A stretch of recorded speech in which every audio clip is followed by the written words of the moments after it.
கிருஷ்ணர் அந்த பால்மழை கண்ணன் ஒரு நாள் சந்தையில் வந்தார்.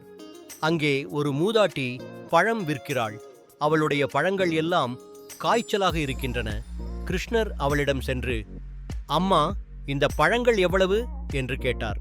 மூதாட்டி, இது உனக்கு ₹1, ஆனால் இதை வாங்கினால் உனக்கு ஒரு சிறு கதை கிடைக்கும் என்றாள். கிருஷ்ணர் சிரித்து, சரி, கதை கேட்க விரும்புகிறேன் என்றார்.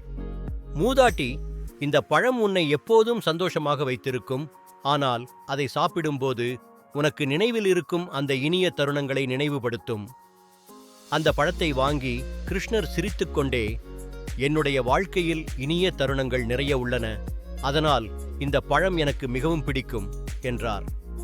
அந்த மூதாட்டியின் பழம் கிருஷ்ணருக்கு ஒரு இனிய நினைவுகளை தரியது. வாழ்க்கையில் எதையும் வாங்கும்போது ஒரு சிறு கதை, ஒரு இனிய நினைவுகள் எப்போதும் முக்கியம்.